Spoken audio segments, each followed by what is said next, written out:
আরও একটা নতুন ভিডিওতে সবাইকে জানাই স্বাগত। আর আজকে কিন্তু আবারও চলে এসেছি আমার রান্নাঘরে রান্না করতে। তো এই যে সব কিছু গুছিয়ে নিয়ে চলে এসেছি। আর আজকে কিন্তু আমার রান্নাঘরে রান্না হবে মাছ ভাপা, মানে কাতলা মাছ ভাপা। এই যে বড় মশাই মাছ নিয়ে চলে এসেছে সকাল সকাল। আর এই যে দেখতে পাচ্ছ একটা কাতলা মাছ, আর তার সঙ্গে কটা ছোটো মাছও নিয়ে এসেছিলো। তো এই মাছই আজকে আমার রান্নাঘরে রান্না হবে। তো চলো আগে মাছগুলো কেটে নিয়ে আসি। আর মাছগুলো কিন্তু আজকে যেহেতু আমি ভাপা করব, তো মাছটা কিন্তু একদম ছোট ছোট পিস করে কাটতে হবে। তো চলো আগে মাছগুলো কেটে নিয়ে আসি।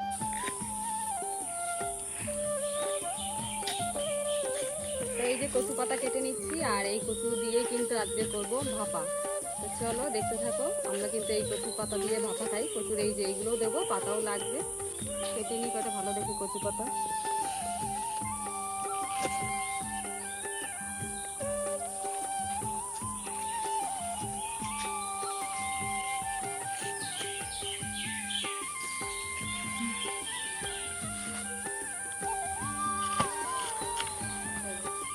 এই যে দেখো, এই যে মাছ ছোট্ট ছোট্ট পিস করে কেটে নিয়েছি। এই যে মাছ ছোট্ট ছোট্ট পিস করে কেটে নিয়েছি কিন্তু মাছগুলো। তো এই মাছটা আজকে ভাপা করব। তো মাছ কাটা হয়ে গেছে, এবার কিন্তু বসে বললাম কচুর কাটতে, কচুর ডাঁটা কাটতে। কচুর ডাঁটা আর পাতা দুটোই কিন্তু আমার লাগবে, অল্প অল্প করে পাতাও দেবো। তো এই যে কচু কাটতে বসে পড়েছি। তো কচুগুলো আমি কেটে নিই।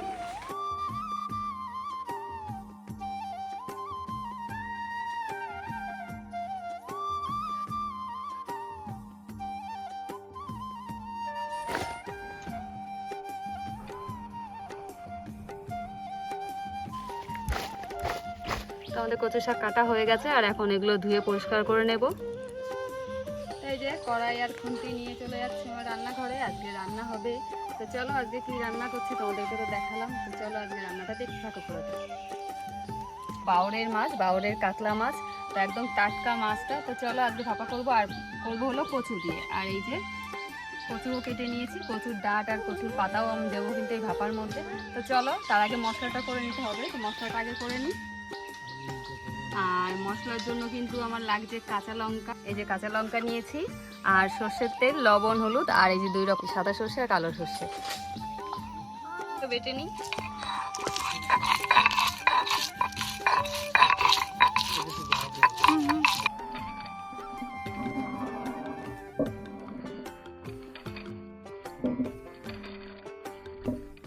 আমার লঙ্কা বাটা হয়ে গেছে। প্রথমে লঙ্কা বেটেছি, এরপরে আদা, জিরে আর সর্ষে বেটে নেব।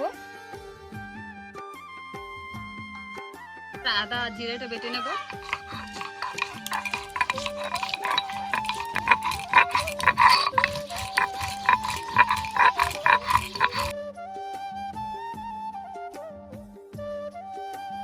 তো এবার আমার যে মেন জিনিসটা সর্ষে, এই যে 2 রকম সর্ষে নিয়েছি। তো সর্ষেটা দিয়ে দেবো।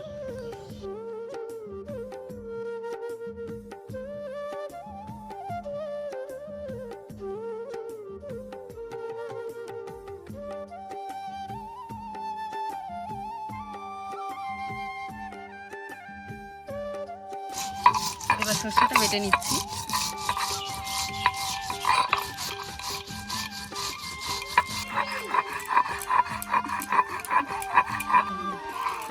তো আমার মশলা বাটা হয়ে গেছে, শেষ। মশলা বাটতে বাটতে পুরো ঘেমে গেছি আমি। তো এবার মশলাগুলো তুলে নিই। সব মশলা এই মাছের মধ্যে একবারে তুলে নিচ্ছি একসঙ্গে।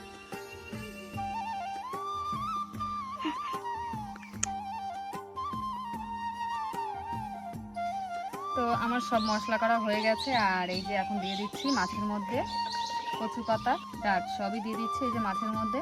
আর এবার দিয়ে দেবো লবণ, হলুদ। এই যে লবণ দিচ্ছি। এবার দিয়ে দিচ্ছি পরিমাণ মতো লবণ।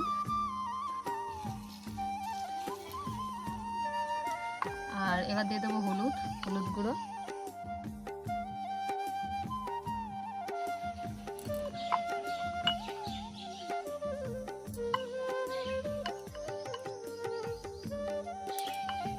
এবার কিন্তু দিয়ে দিচ্ছে সর্ষের তেল। আর সর্ষের তেলটা একটু বেশি দিতে হবে, যেহেতু ভাপা করবো। কড়াইতে কিন্তু আলাদা কোনোভাবে আর তেল দেবো না। সব মশলা দিয়ে একবারে ভালো করে মাছ দিয়ে আর এই কচু দিয়ে, কচুর পাতা দিয়ে আর কচুর ডাঁটা দিয়ে ভালো করে মেখে রেখে দেবো। তারপরে দিয়ে দেবো। কড়াইটা একটু বেশি দেবো, কারণ কড়াইতে আর তেল যাবে না, একদম ডাইরেক্ট এতেই তেল দিয়ে দিচ্ছি।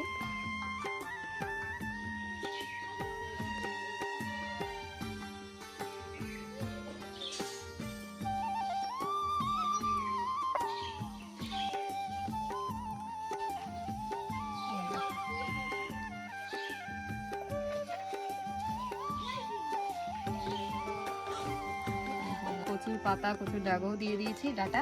আর এই যে মাছের মধ্যে দিয়ে লবণ, হলুদ, তেল দিয়ে সব কিছু দিয়ে এখন ভালো করে মেখে নিচ্ছি। এই দেখো মাছের পিসগুলো কিন্তু একদম ছোট্ট ছোট্ট করে কেটেছি, যেহেতু ভাপা করব খেতে ভালো লাগে এই জন্য কিন্তু আমি ছোট্ট ছোট্ট করেছি। আর এইভাবে ভাপা করলে কিন্তু এই মাছগুলো ছোট ছোটই করতে হয়, ছোট ছোট পিস করলেই ভালো লাগে, তাহলে এর মধ্যে মশলা সব ঢুকে ঠিকঠাকভাবে। এই দেখো একদম ছোট্ট ছোট্ট করে মাছের পিসগুলো করেছি। তো আমার হয়ে গেছে সব মশলা মাখা। এখন উনুনটা ধরিয়ে নেবো, উনুন ধরিয়ে কড়াইতে একদম, এই যে উনুনে আগুন জ্বেলে দিয়েছি আর উনুন কড়াই কিন্তু গরম হয়ে গেছে, কড়াই গরম হয়ে গেছে, এখন কড়াইতে দিয়ে দেবো। আর এটা কিন্তু ওই ভাপাটা কিন্তু আমি কড়াইতেই করছি, কেননা কড়াইতেই করবো ভাপাটা। একদম সবকিছু সব মশলা মাখা হয়ে গেছে, অনেকক্ষণ রেখেও দিয়েছিলাম, বেশ 10-15 মিনিট মতো আর ঢেকে রেখেছিলাম। তো এখন কিন্তু পুরো ডাইরেক্ট কড়াইতে দিয়ে দেবো আর সামান্য একটু জল দেবো, জল দিয়ে ঢেকে ঢেকে আস্তে আস্তে জাল দিয়ে এটা ভাপা হয়ে যাবে। তোমরা দেখতে থাকো।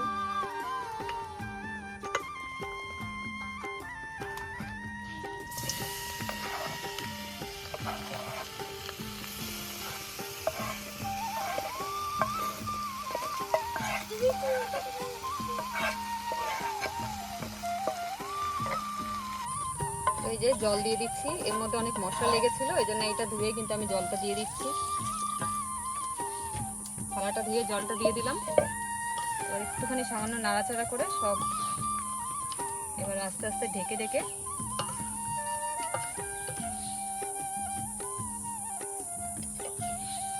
তো হয়ে গেছে। এখন দিয়ে দিলাম ঢাকা, ঢাকা দিয়ে আস্তে আস্তে হালকা আছে জাল দেবো, তাহলে হয়ে যাবে আমাদের ভাপা। আর ভাপা তো অনেক রকম ভাবেই করা যায়, আর এটা কিন্তু খুবই সহজ ভাপাটা, একদম ডাইরেক্ট সব মাছ দিয়ে মশলা দিয়ে আর সঙ্গে কচু পাতা, কচুর ডাটা দিয়েছি তোমরা দেখলে, সব কিছু দিয়ে মশলা দিয়ে কষিয়ে একবারে কড়াইতে দিয়ে দিয়েছি।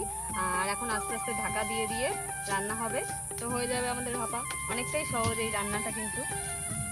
এই রান্নাটা কিন্তু আমি শিখেছি আমার শাশুড়ি মার কাছ থেকে। বিয়ের পর পর এসে দেখতাম আমার শাশুড়ি মা এই রান্নাটা করতো, তো খেতে কিন্তু খুব টেস্ট হয়, মানে ভালো হয়, খুব সুন্দর হয় রান্নাটা।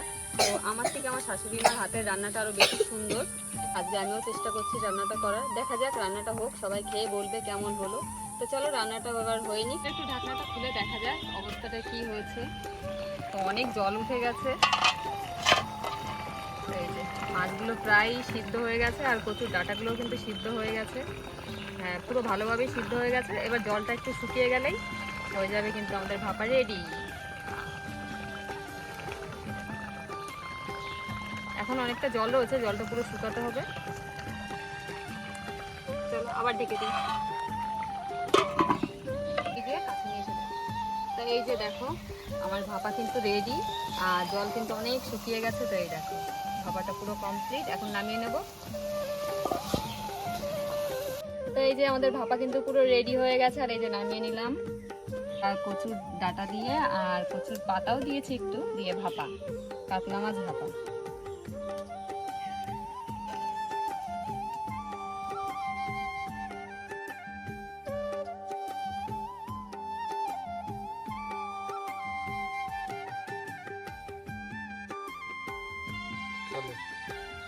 তো চলো এখন সবাইকে খেতে দিয়ে দিই, দেখি এ বলবে কেমন হয়েছে, তো তোমাদেরকে দেখাচ্ছি চলো। তো এই যে সবাইকে এখন খেতে দিয়ে দিয়েছি আর সবাই কিন্তু খাওয়া শুরু করে দিয়েছে। বলো বীর কেমন হয়েছে মাছ ভাপাটা? মাছ ভাপা খাওয়া হয়ে গেছে শেষ? মাছ ভাপাটা এত ভালো হয়েছে, সবাই আগে মাছ ভাপাটাই খেয়ে নিচ্ছে। আর একটা কথা তোমাদেরকে বলা হয়নি, কচুর যে কচুটা আমি কাটলাম ওই কচুটাকে কিন্তু এখানে দুধ কচু বলা হয়, তো আমরা কিন্তু দুধ কচু নামেই জানি। তো এই যে আমিও ভাত বেড়ে নিয়েছি, এখন বসে পড়বো আমিও ভাত খেতে। আর এই যে সবাই খাচ্ছে। কেমন হয়েছে রান্না বলো? অরিমি কেমন হয়েছে ভাপা? খুব ভালো। তো আজকে আমার কাতলা মাছ কচু দিয়ে ভাপা হয়ে গেছে, সবাই খেয়ে বলছে খুব ভালো হয়েছে। তো যাই হোক সবার খাওয়া দাওয়া হয়ে গেল, সবাই খেতে বসে পড়ছে, সবাই খাচ্ছে। তো আজকের রান্নাটা আমিও একটু টেস্ট করে দেখেছি, বেশ ভালো হয়েছে রান্নাটা। তো আমরা কিন্তু খেতে খেতে এদিকে বৃষ্টি শুরু হয়ে গেছে, দেখো বেশ জোরদার বৃষ্টি কিন্তু হচ্ছে।